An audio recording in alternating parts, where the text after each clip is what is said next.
Os manifestantes do Irã foram às ruas por um presidente que já nem se sabe mais se está vivo, gente.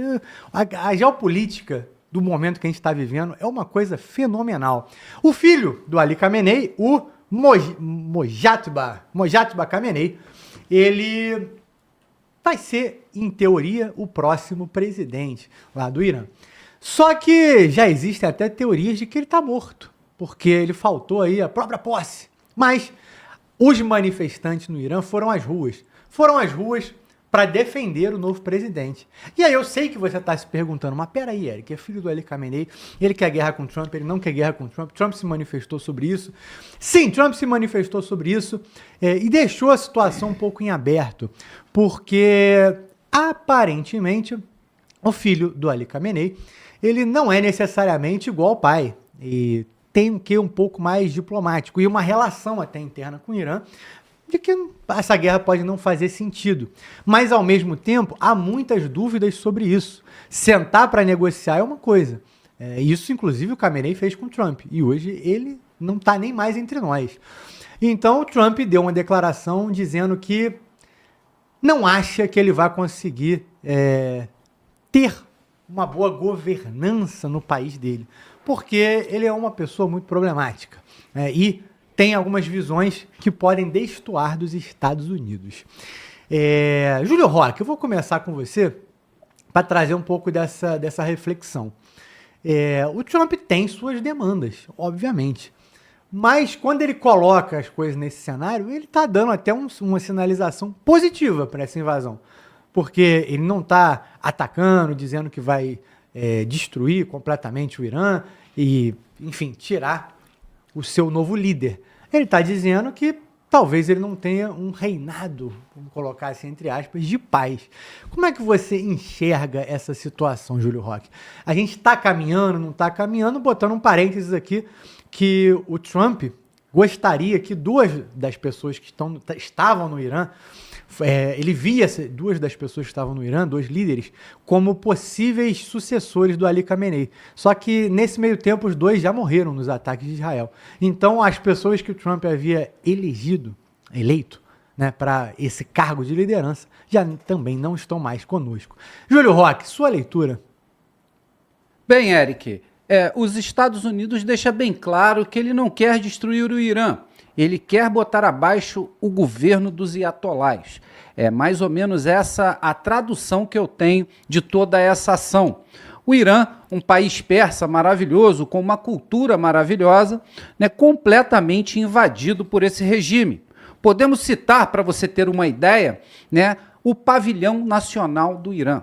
O pavilhão nacional anterior tinha um leão segurando uma espada e um sol, e as cores que todos conhecem da bandeira do Irã.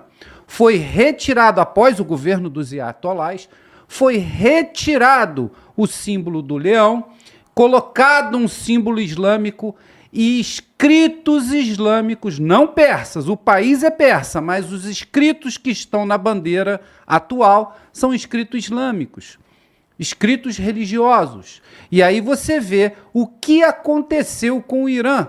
Né? É como se chegasse na bandeira dos Estados Unidos, retirasse as estrelas e colocasse um símbolo islâmico lá. É mais ou menos isso, né? Fazendo uma comparação bem esdrúxula da coisa, mas é você tirar toda a cultura, todas as raízes de um povo e colocar outra por cima. É isso que você vê na bandeira atual do Irã, né? E como eu disse anteriormente, os ataques que o Donald Trump vem fazendo são acerca de lugares militares, alvos estratégicos e principalmente as autoridades, que já morreu o líder máximo do Irã, o Khamenei, já morreu também mais 44 iatolás, que possivelmente poderiam ter os substitutos nesse número, e agora o filho dele é nomeado líder do país. Porém, já há rumores, vocês pesquisarem na internet, vocês vão ver, já há rumores que ele está seriamente ferido. Será que isso é verdade?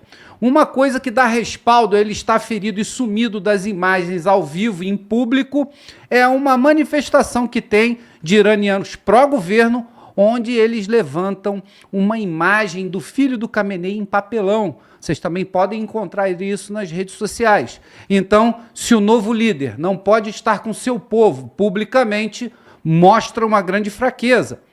Pode ser que ele esteja ferido, ou pode ser também que ele não possa aparecer em público por ser alvo, né, de novos ataques americanos. Já pensou se um novo ataque simplesmente elimina o filho, né, o sucessor e filho do Khamenei? Então está no ar aí todas essas nuances para acontecer nesse possível embate, né, que torna-se cada vez mais perigoso, violento, porque essa guerra de mísseis é muito diferente do atrito da guerra convencional a qual nós conhecemos. Os países estão lá, né? O Israel a alguns 1.000 quilômetros do Irã, porém não há invasão terrestre. Tudo é feito por superioridade aérea e ataques com mísseis balísticos e mísseis de cruzeiro. É claro que com o apoio, né, do maior exército do planeta, que é dos Estados Unidos da América. Então, o Irã ainda resiste, essa é a verdadeira verdade, né? Não foi os alvos, né, foram atacados com sucesso, mas esse sucesso total de todos os outros sucessos que ainda estão por acontecer ainda não chegou, porque o Irã continua atacando. Atacou agora, né, uma base petrolífera em Omã, tudo girando em torno do petróleo. Também vamos repercutir aqui sobre o Estreito de Hormuz, muita coisa acontecendo lá, né? O Irã tentando bloquear, né, de qualquer maneira o trânsito, né, do combustível fóssil, petróleo, por aquela área, e continua jogando mísseis balísticos, agora jogando mísseis pesados, um novo modelo de míssil que parece que agora não sai, né, do Irã sem ter uma cabeça de guerra com, no mínimo, 1 tonelada de explosivos. Então, a guerra vai se estreitando, os ataques da coalizão Estados Unidos e Israel, temos que falar também, estão sendo massivos, estão destruindo, né, bairros inteiros e instalações inteiras no Irã. Esse último ataque agora da coalizão tem imagens assim impressionantes, mas mostra que o regime dos ayatolás ainda resiste,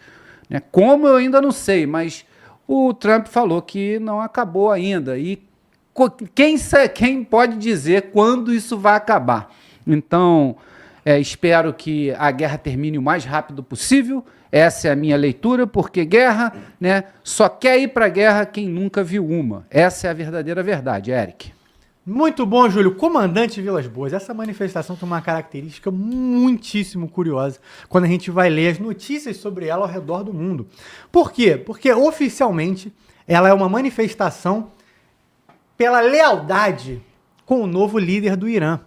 Porém, quando você vai entender as notícias de repercussão internacional, parece o seguinte, que grupos que estavam nessa manifestação estavam defendendo o filho do Khamenei por entenderem que ele pensa de outra forma e que isso garantiria o fim da guerra, e por isso eles estavam ali apoiando. Mas que também haviam grupos que, por ele ser filho do Khamenei, olha só, e até faz sentido, que ele iria na mesma direção do pai.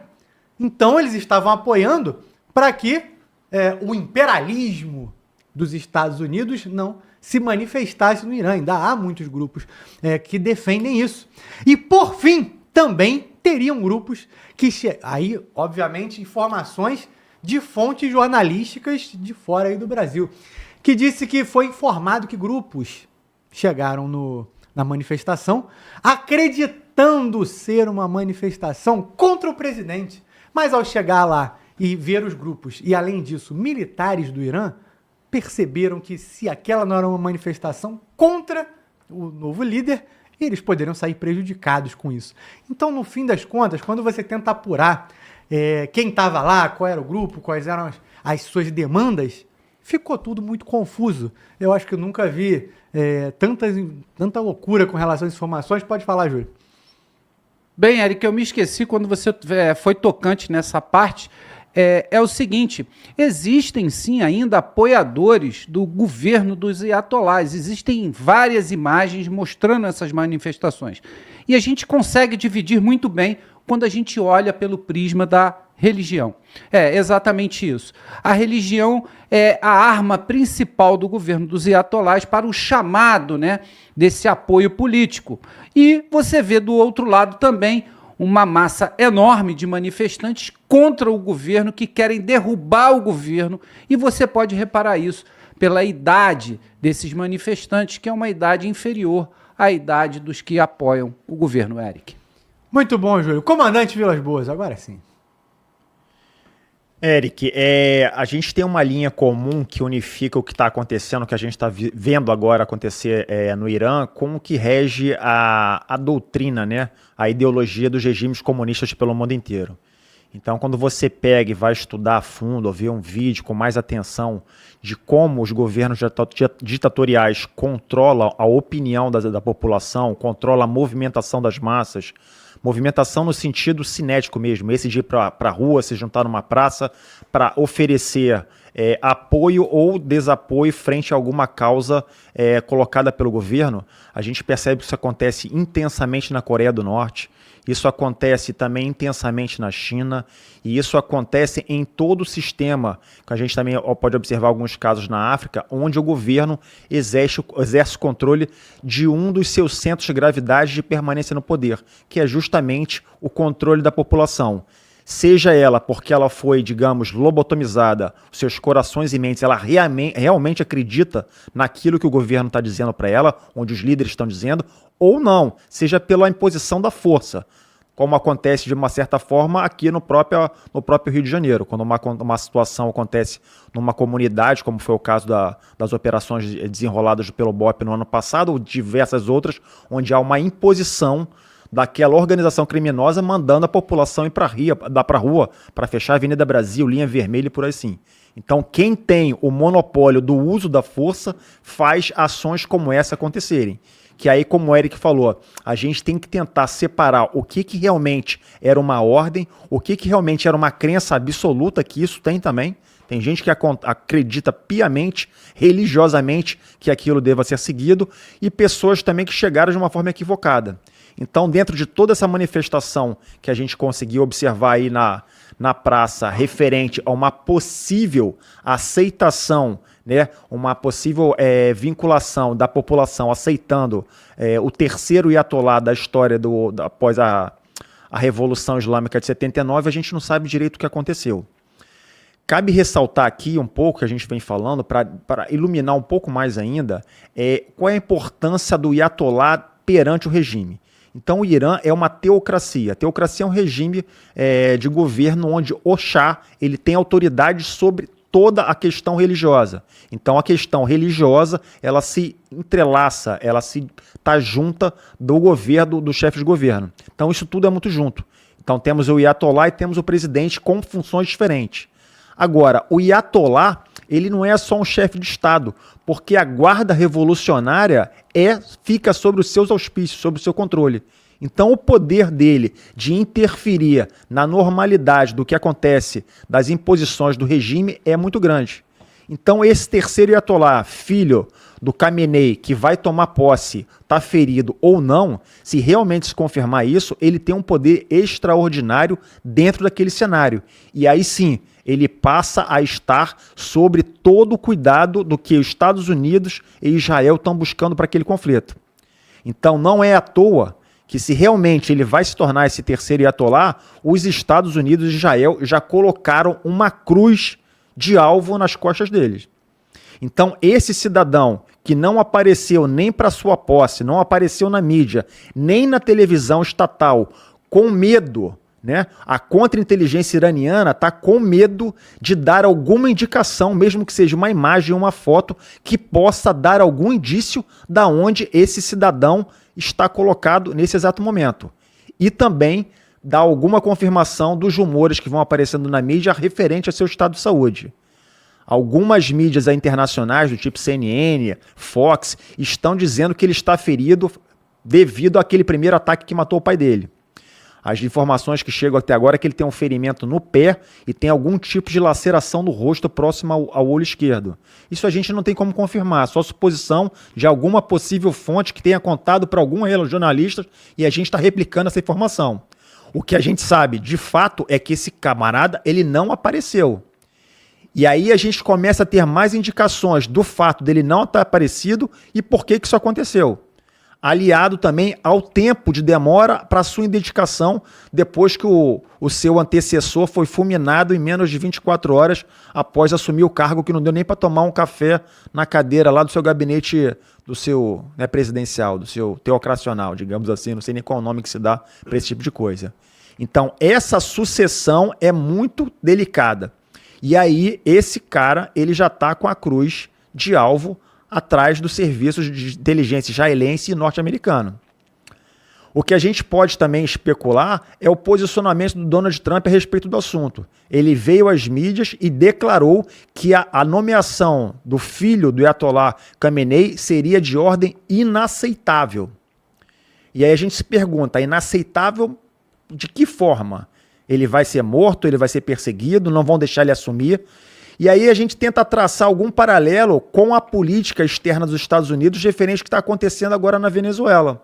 Quando, de alguma certa forma, a gente esperava, alguns analistas assim entendiam, que a decapitação, né, do Nicolás Maduro, mas não do regime chavista em si, colocaria ou traria à tona pessoas do tipo Maria Corino, pessoas do tipo o outro presidente, que não foi presidente, mas aquele que teria ganho supostamente as eleições, e essas figuras não tomaram o poder. Porque o que dá a entender é que o governo norte-americano está entendendo que é melhor ter alguém que domine a situação de uma certa forma ruim, mas que tenha o domínio, que possa ser subjugado pelo poder norte-americano, de que de uma certa forma você decapitar todo o regime e aí incorrer nos problemas que aconteceram entre eles com o Iraque, onde o caos tomou conta de toda a situação. Se essa é uma verdade ou uma meia-verdade e a gente tentar trazer essa realidade para o que está acontecendo no Irã, a gente pode tentar entender que a solução desse terceiro Ayatollah não vai ser colocada, mas a gente não consegue enxergar até o momento qual seria a opção do governo norte-americano. O pensamento mais lógico seria nos voltarmos a nossa atenção para o filho do Shah Reza Pahlavi, que é o príncipe que está exilado nos Estados Unidos há décadas.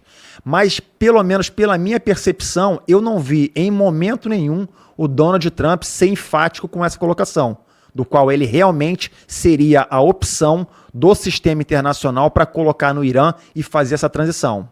Pode ser que venha a ser, mas até agora a gente está numa sinuca de bico, digamos assim, se esse seria o melhor termo utilizado, porque nós temos um Ayatollah que não tomou posse, não sabemos a sua real condição de saúde, ele está escondido e aí dessa forma ele não consegue exercer o seu domínio sobre a guarda revolucionária e sobre o Estado e o rumo que o Irã vai subir nos seus próximos passos a serem veiculados. Muito bom, comandante. Aí, rapaziada, olha como é que é uma aula o que a gente está vendo nessa guerra. E, infelizmente, como a gente está bem longe, a gente fala até com tranquilidade, porque está muito distante isso do Brasil. Mas eu vou pegar o nosso chat aqui para mostrar o que está acontecendo. Eu não sei se isso vale para os outros dias, tá? Mas nesse caso aqui é um excelente exemplo da aula que está sendo essa guerra. Ó, o Brian, um camarada aqui do grupo, colocou... Do grupo não, do chat, né? Colocou, o Irã alertou que revidaria ataques contra sua infraestrutura, incluindo a possibilidade de mirar estruturas de água e de salinização de países aliados dos Estados Unidos / Israel. E aí o pessoal no chat começou a comentar, ele saiu botando várias informações, e aí o pessoal botou a fonte, vozes da minha cabeça, porque o camarada não estava dizendo de onde veio. Só que, gente, nesse caso dessa guerra em específico, você consegue encontrar absolutamente tudo, independente se essas informações são contraditórias. E não precisa ir longe, tá? Eu não vou ficar citando aqui a DW, a Al Jazeera, o El País, o Le Monde. Não, você pode fazer isso no Brasil. Na CNN, se você pegar as matérias, vá lá no site, começar a procurar, tem dezenas de matérias de ontem para hoje. Você vai ver matéria que diz uma coisa e outra matéria que diz o oposto. Por quê? Porque as notícias, para ser notícia, gente, basta o seguinte... Vou dar um exemplo que a gente repercutiu aqui quando o Trump atacou com aquela arma sônica lá na Venezuela. O Trump confirmou o uso dessa arma, mas antes dele confirmar, o New York Post publicou uma notícia replicando o depoimento de um militar da Venezuela. Veja bem, a notícia era verdadeira? A notícia era, porque a notícia é que um militar venezuelano disse que isso aconteceu. Entende como é que funciona? Aí você fala, mas isso é mentira, isso é jornalismo ruim. Mas a notícia é que um militar deu um depoimento. E aí o depoimento era sobre essa arma. Aí, beleza, 5 dias depois o Trump confirmou o uso da arma. Aí, ok, todo mundo entendeu. Mas isso é notícia. Nesse caso aqui do que o Brian está falando, o que aconteceu? Como o próprio comandante estava falando, o grupo que está em volta do líder, né, essas forças que estão em volta do líder do Irã, eles têm posições controversas. Principalmente, vou passar até a palavra para o Miquel com relação a isso, principalmente com relação a Israel. Porque, veja bem, a dúvida também que impera sobre o novo líder é porque fica nessa aí, se ele vai manter um embate contra o Trump ou não. Porém, tem um embate contra Israel, que meio que para eles é outra coisa. Pô, a gente quer negociar com os Estados Unidos, mas Israel tem que acabar. E a guarda revolucionária tem pessoas que defendem isso. Se você pegar o depoimento, usar como fonte um dos generais, um dos líderes, nem sei se dá pra chamar de general, né? Mas acredito que sim. E pegar uma opinião dele sobre Israel, você vai tirar notícias como essa. De que, mas o Irã tá dizendo que vai retalhar. Então, é porque quem tá dizendo é um general de algum lugar. Essa é uma guerra alucinante, é uma aula de guerra. Porque você consegue encontrar o que você quiser, gente. O que você quiser. E eu, assim, não me lembro, Miquel, não me recordo de, pelo menos aí nos últimos 10, 15 anos, ter visto alguma coisa parecida com tanta coisa de informação.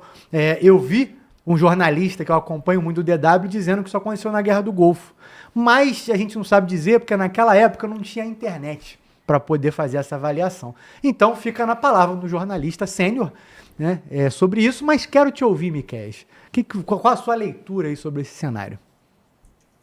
Eric, essa guerra é uma guerra incomum, porque a gente tem que olhar que a revolução islâmica que levou o Irã a ser o que é hoje foi uma revolução incomum.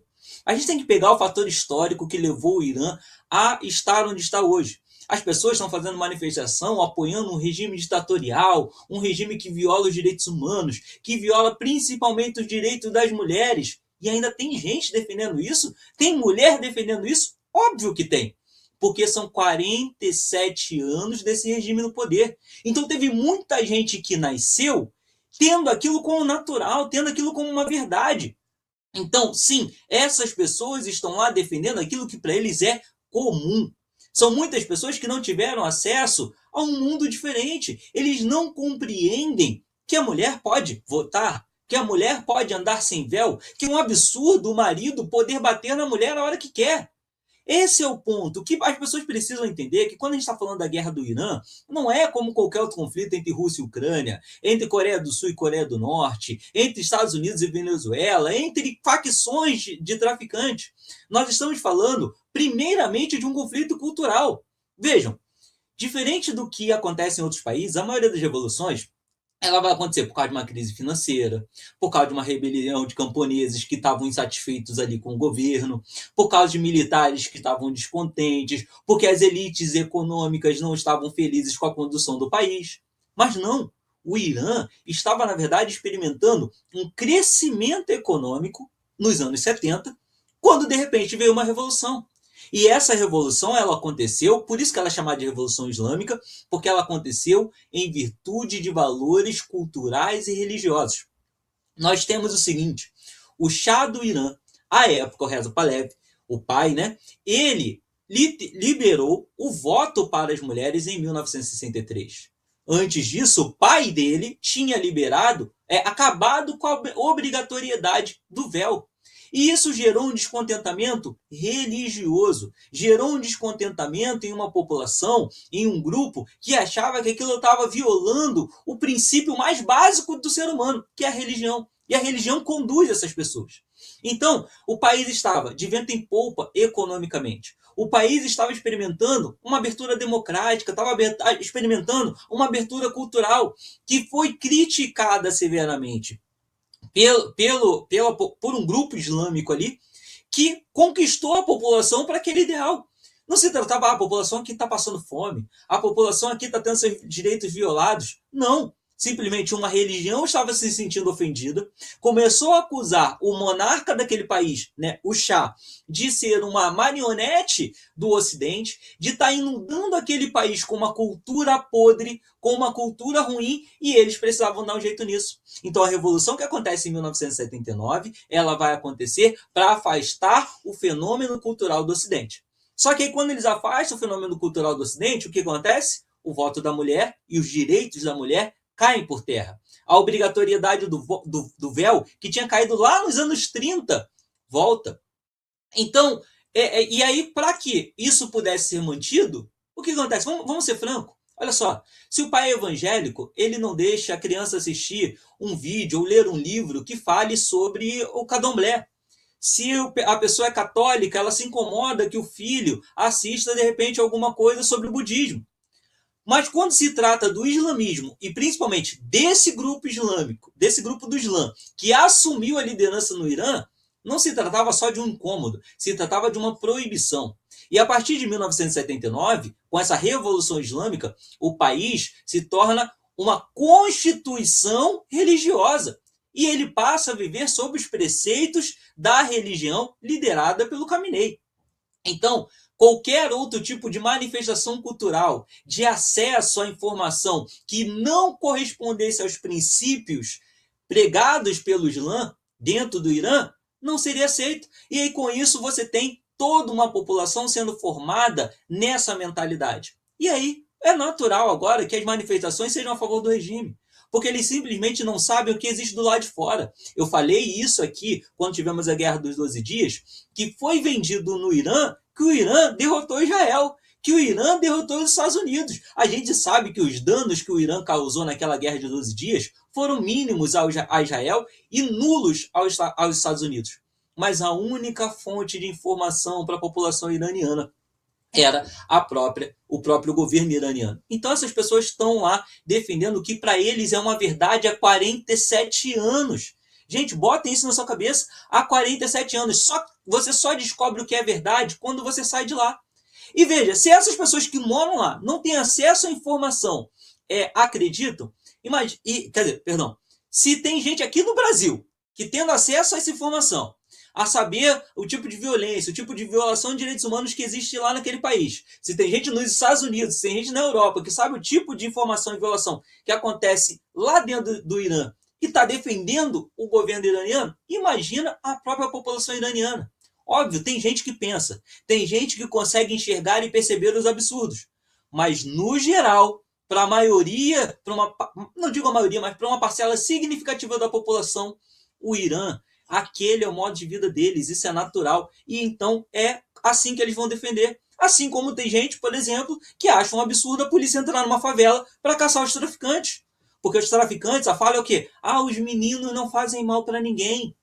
Eles estão aqui vendendo o negócio deles, mas eles são bons para a comunidade. Tem gente que acha que de alguma forma é bom a mulher usar véu. É bom o marido bater na mulher. Tem gente que acha que isso é normal, pô. Porque são 47 anos de verdade para eles. Sendo ensinado nas escolas, sendo ensinado nos livros, sendo ensinado nos templos religiosos e na própria lei. Então, assim, o Irã, ele tem um cenário totalmente diferente. A população vai acabar apoiando, mas muito por não conhecer o lado de fora. Para que isso mude, você precisa de uma guerra de propaganda mais intensa. Não se derrota 47 anos de doutrinação religiosa com 1 mês, 2 meses de guerra. Não faz sentido.